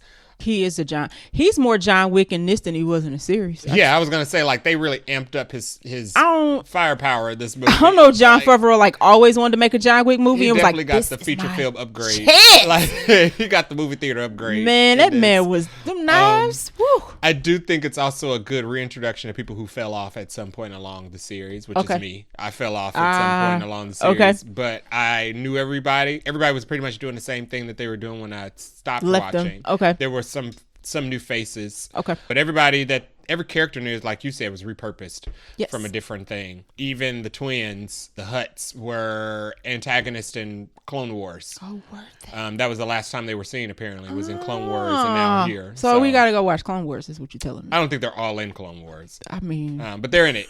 Yeah. So. No, you know what? That's an interesting tidbit because I think Clone Wars was Dave Filoni. That was his first baby. Yeah. Okay. Yeah. This all makes sense. Yeah. It all makes sense. Clone Wars is how Dave Filoni got here. So, okay. So, yeah, I mean, why not reach back into your bag and pull out your old toys? He is literally leading Lucasfilms right now. Yeah, so I ain't mad at it. Yeah, he was director of Clone Wars and the Clone Wars animated feature film. And then he also did the series. So that is his baby. Yeah. And the animated feature film is no longer canon, but the series is. Okay. And I do think it's very easy to follow the film and the plot without having watched the show at all. Agree. Yeah. As somebody who has watched the show, the callbacks and connections are fun. But if you didn't know that they were there, it was fine. Yeah. It was fine. I think it was fine. Those are all my non-spoiler notes. All right. So if you don't want to be, you can spoil this. You can technically spoil this, but it's Star Wars, so you probably kind of can come to your own conclusion. But if you don't want to be spoiled, I would suggest go check this out. This is a fun time at the movies, but you can pause right now and then you can come back later because we're going to spoil in 3 and 2 and 1. Going by our character list as we always do. First up, we have Din Djarin, who is the Mandalorian. Now, from the series, he's not different. No. But at the end of season 3, Din was kind of more like, I don't want to be, I want to do some good. Like, I don't want to be tied to an entity. And Sigourney Weaver's Ripley, her name is what I'm calling her Ripley. Yeah. Ripley has a line at the end of the movie where Mando was like, I don't work for anybody in particular. I'm my own person. I'm not tied to anybody. And Ripley's like, sure. Right. Sure you are. Like, he wants to do good, right? He wants to work for the good guys. When we get to the part of the movie where the Hutts get introduced, he's like, I don't work for the Hutts. I'm working for the New Republic, right? And he says that a couple of times to make sure, like, I'm not working for the bad guys. I'm working for the good guys. So does he have a huge character arc in this? No, but he does have that, he's trying to establish himself on the better side of whatever impending war is coming, because we know something coming. Yeah. Instead of being kind of like that bounty hunter that kind of works for whoever does whatever. So Pedro Pascal is unmasked in this for about, I think somebody said like 4 minutes. Yeah. Which is longer than all of his unmasking and all of the series. Interesting. Yeah. And this is a quick 4 minutes. Even longer than the episode where he had to say goodbye to Grogu. Act like a stormtrooper. I felt like that went on forever. Oh, right. Because he had to switch out. Apparently somebody did the math. I didn't check it, but he is unmasked in this quite a bit. I also saw that he did quite a bit of work in the suit. So Pedro Pascal, there are 2 other people that do the stunt work and the suit work, I guess, under, because there was this big whole thing like, is he really under the suit? Because Mandalorians are not supposed to ever take their helmet off, like you're not supposed to see their face. So there was this big whole thing when the series was out, like, oh, is he really in a suit? You know, do we really know Pedro Pascal's doing it? And he's like, I'm here, guys, chill out. So anywho, Pedro Pascal does a really good job. When there is the point where he does get his mask taken off. He does some good face acting there, where you can tell he's kind of like shamed that his mask came off. So, and then the first chance he gets to put it back on, he's like, give me that thing back. So he puts it back on. But good. I don't really have any negatives to say about Pedro in this role. I did realize that there's nothing upcoming with Pedro this year. Well, I'm talking about sorry, that is this year. I'm tripping. Because there's this whole thing of like Pedro Pascal's in too much stuff, and I was like, y'all chill out, that man working, leave him alone. I like when he did take his mask, I was like, oh look, it's Pedro, guys. And then he put it back on. I was like, oh, it's just Mando. Like, I like Mando, but Pedro's cool too. But no, he does. It's a continuation of the series. He still does good. I like his relationship with Grogu still, but he does get to do a little emotional face acting in this, just a touch. And you know, he still got it. So yeah, that was pretty good. Anything else for Pedro? Nope. Or Mando? Excuse me. They upgraded his action sequences.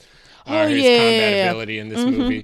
He's definitely more John Wicky in this than he is. Practicing? In the show, it doesn't even seem like he can move that quickly in the Beskar armor. But in this, the Beskar armor, he wears it like silk. Listen, he's just all over the place. Like a second skin. Yeah, he doesn't seem very heavy. He do a lot of not just gunplay, knife play. Yeah, he loves a knife. Get that man a pencil, okay? I'll be like, watch out, man. Don't got a pencil. You better be careful.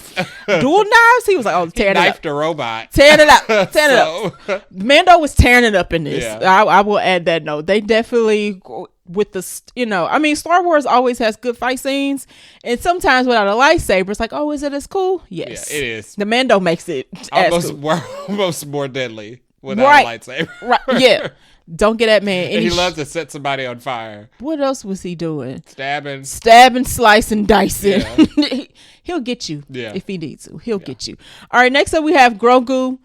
I don't have any notes. I don't have any notes. He's still super cute. Yeah. He's not talking, so he still doesn't talk. And Mando says that, like, he doesn't talk. When we're talking to Rhoda the Hutt, he's still Google and Gaga, but it's not overly so. Like, they do a very good job of not making it just like straight up human baby talk. Right. But he does. He's not a minion. He's not a minion.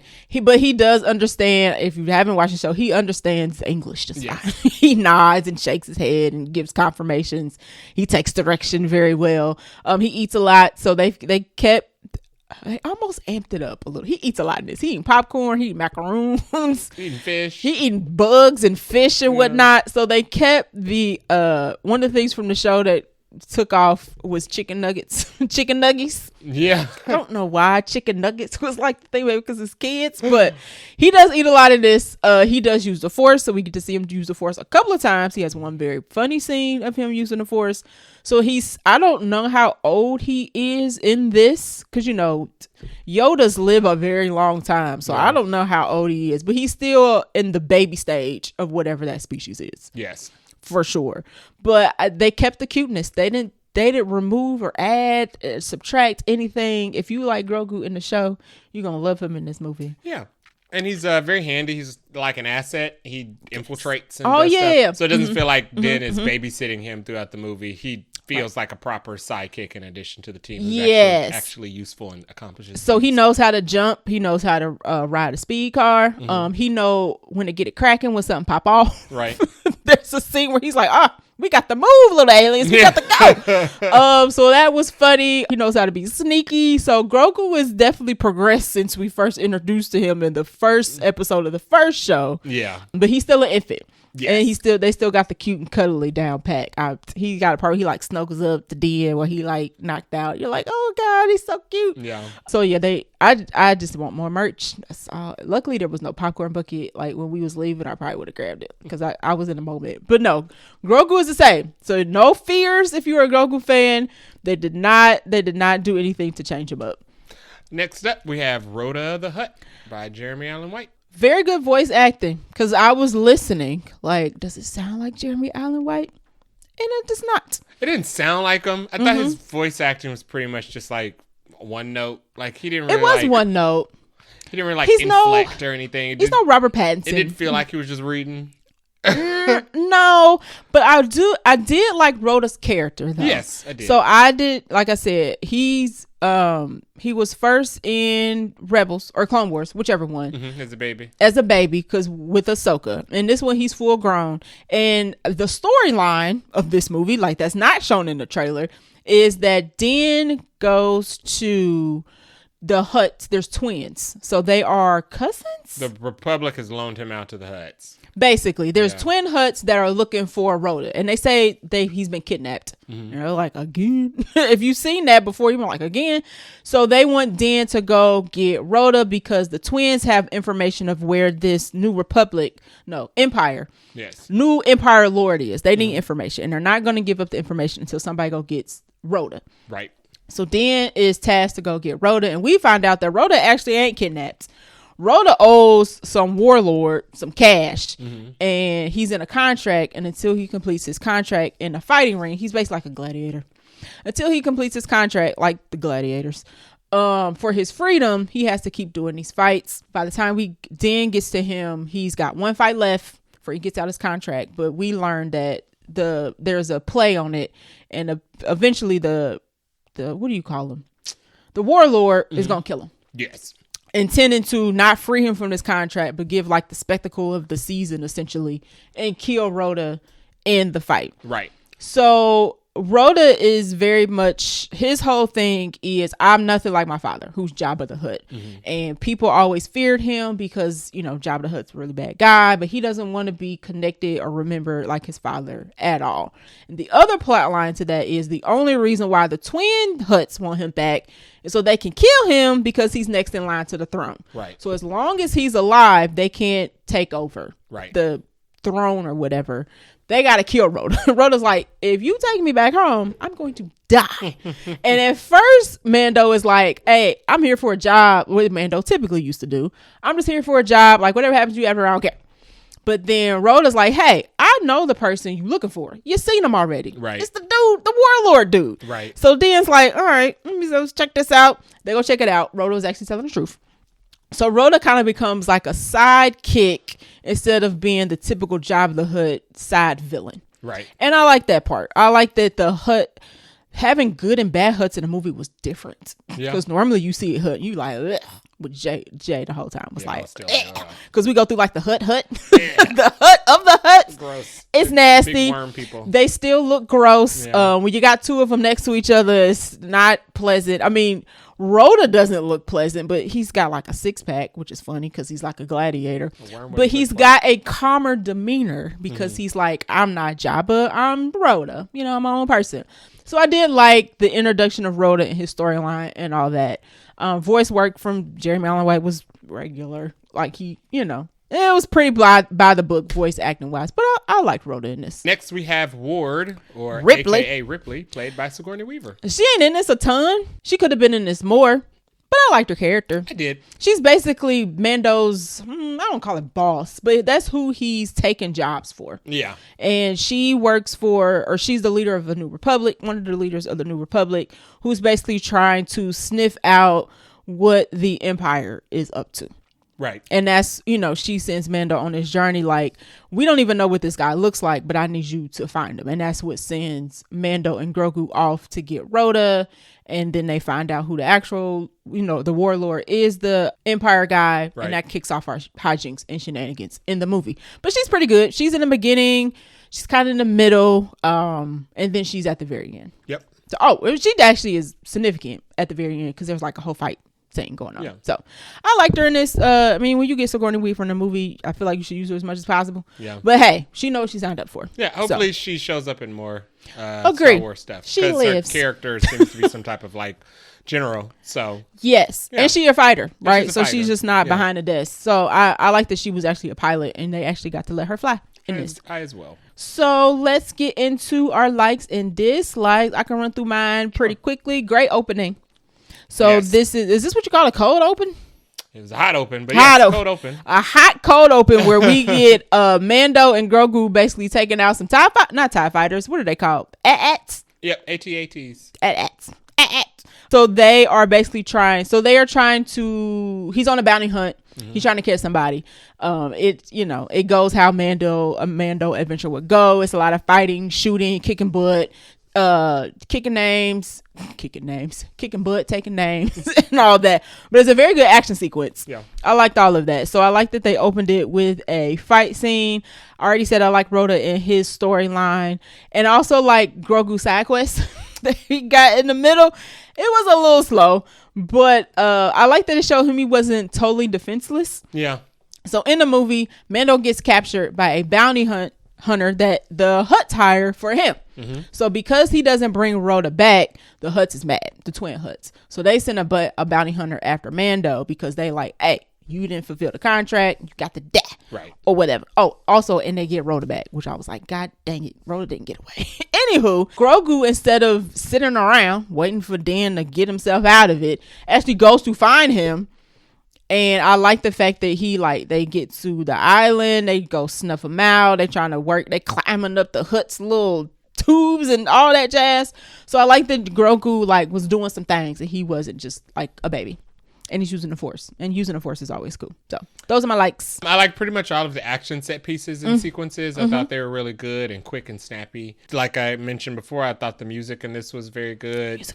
Specifically like the Moon of Shikari music. Yeah. I do think that I like that you can tell that there's definitely a film quality difference. So when we watch Mandalorian on Disney Plus, or any Star Wars show on Disney Plus, we talk about how, it's in the volume. It's in the volume. So the shows look just as good, and Andor and oh yeah, all that stuff looks just as good as the movies, right? But having actually seen him on the movies for the first time, it definitely looks different. I mean, definitely it's better. More, even if it was in the volume, I don't know if it was how much was or not, but they do a lot of bouncing around. Yeah, and you can tell that they're it doesn't look like we all on one planet. Yeah, we're in a bunch of different places. So even though the shows look really good, and you can sometimes barely see the difference between the show and the movie, the movies still look better. Agree. So I was surprised. There's a difference. I was surprised by how good it still looked on a big screen. Right. And we saw it in XD, so we got to see it on a big screen. Yeah, so it looked really good. And there was, I liked the sequence with the stop motion robots. There's a sequence where he's fighting two giant robots that they kind of like, they're like red herrings. Yeah, because we see them earlier and they don't move. Yeah. And then we see them again, and I was like, oh, here we go. They're not statues. Yeah. So they look too big. Do move. We expect it, but they move in stop motion versus everything else moving regularly. So I thought that was cool. It was a good fight scene. Yeah. It was a good fight scene. Only few dislikes are just nitpicks.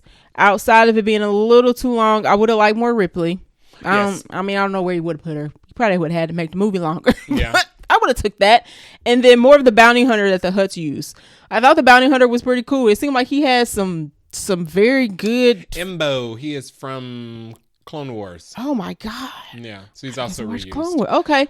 So I liked him. Like he was he wasn't the main villain, but he was just a bounty hunter like Mando, like doing a job, and he was going to bring Mando back like he was supposed to. But we didn't really get a whole lot because we don't get to that part of Mando needing to be captured till like halfway through the movie. Right. So, but I would have liked more of that. So those are just nitpicks, not really dislikes. Do you have any dislikes? I didn't really have any dislikes. It was a good movie. Yeah. That's what happens when you other than the runtime, it was a little long, but other than that, that's it. Yeah. All right. So let's get to the ending. So we are at a point where Mando is captured by the bounty hunter that the Hutt sent, and Grogu and what are them little aliens called? You know what the little things are called? No.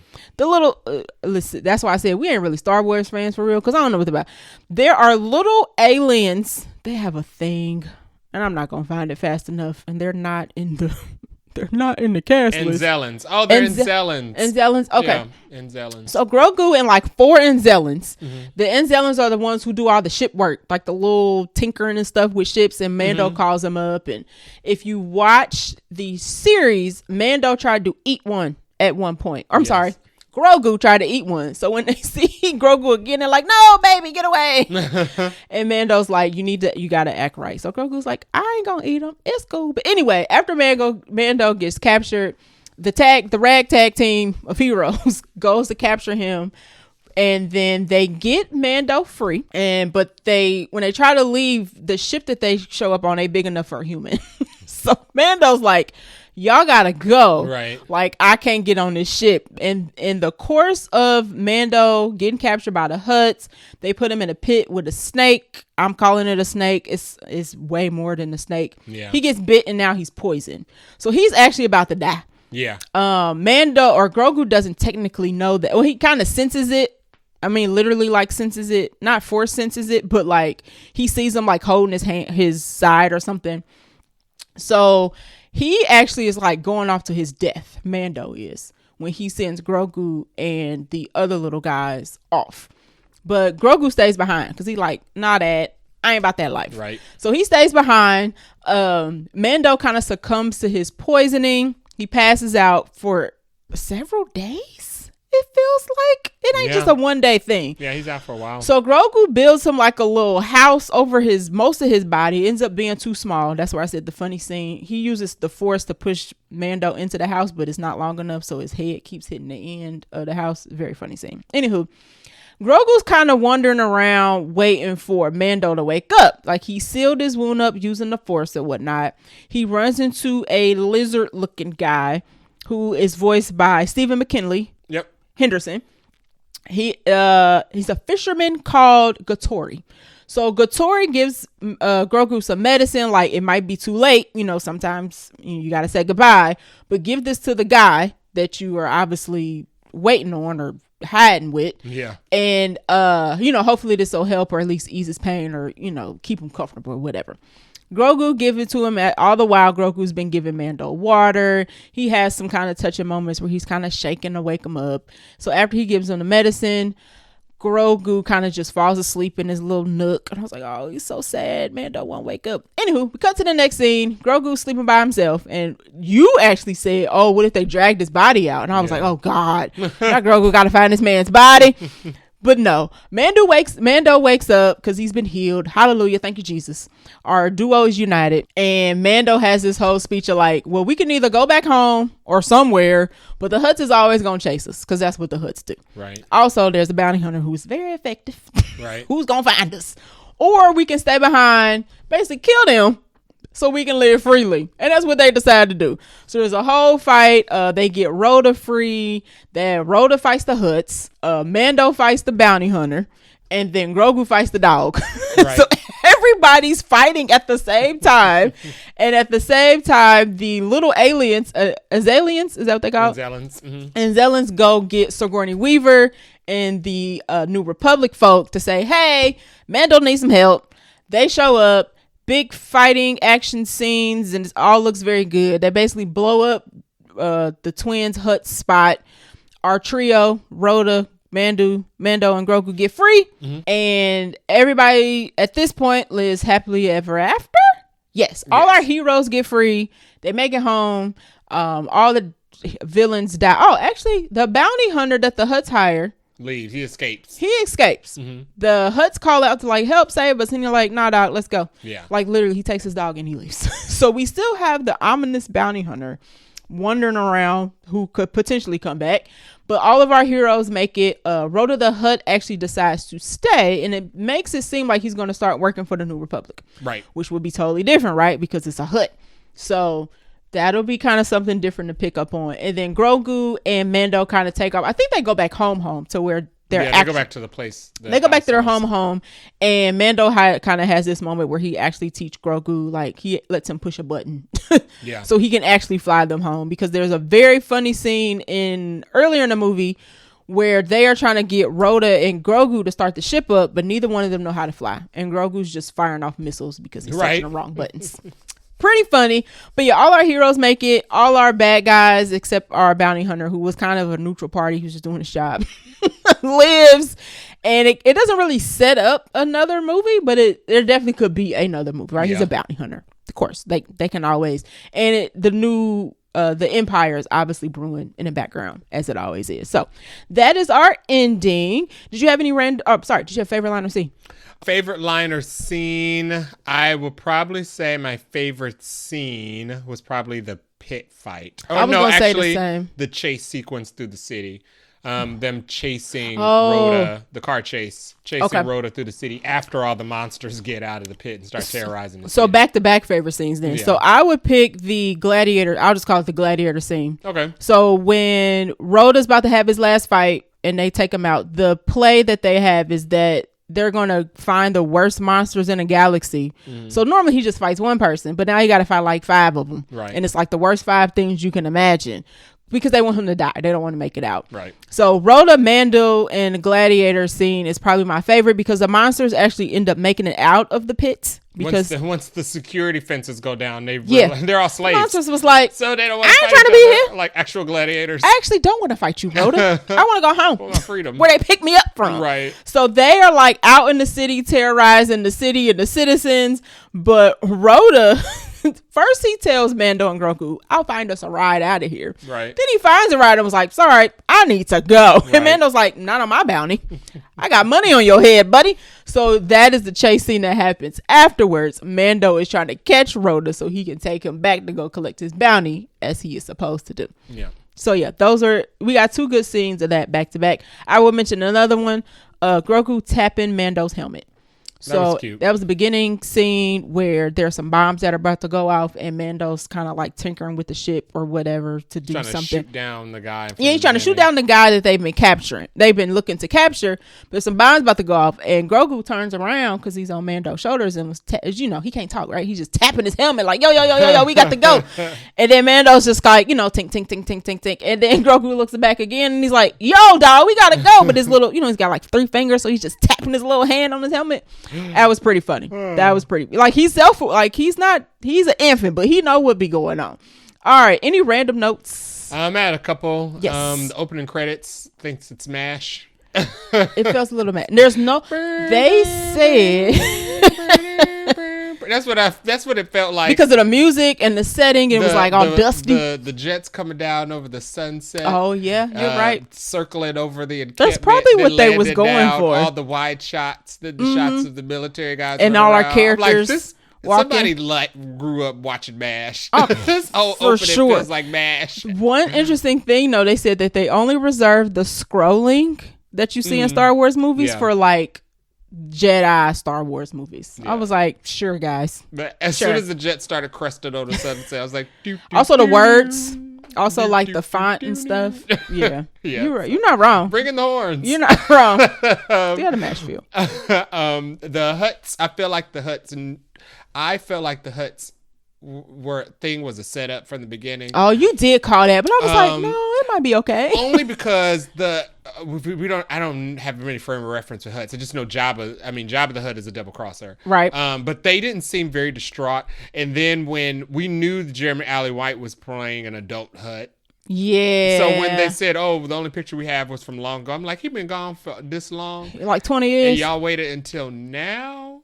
You right. To go look the picture that or the hologram or whatever they show of Rhoda is like a baby. Yeah. A little bigger baby than when Ahsoka went to get him, but it's still toddler range. Right. But we know that Rhoda's like full grown Hutt. So yeah, you're right. Moon of Shikari looks like a mix of Gotham City and Midgar. Based in Chicago, you found out. The movie has officially begun. This is the beginning of the Grogu adventure. Oh, I'm like, this was is halfway through. Right, but I'm joking because I'm like, with the Mandalorian series, it's always a Mandalorian Grogu. You never get a Grogu solo adventure. So this Not is like that. The official Grogu solo adventure. I was like, If this they is what people wanted came to to do the movie for. Right. If they wanted to do a spinoff, it would do well. Yeah. Just Grogu and the little Zellin. ones just causing havoc or solving problems. I mean, people like the Little Groot show. Yeah. Yeah. Minions has like 4 sequels. Yeah. So like what was you just said it, Groot. Yeah. So Baby Groot, Baby Yoda, same thing. And you don't have to understand what he says. I mean, Minions proves that. No, he does very good at like head, and it's all puppeteer work. None of Grogu was CGI. Yeah. So they do a good job of like moving his head and blinking his eyes and giving him expression. So yeah, they could do that. Those are all my random notes. Only random note I will mention is I did not expect a 3-hut fight scene. Yeah. I didn't expect that either. And as they was going, I was like, these some big dudes. Yeah. they got 3 huts. So Rhoda ends up fighting the twins, but they kind of all trying to fight, at the same time.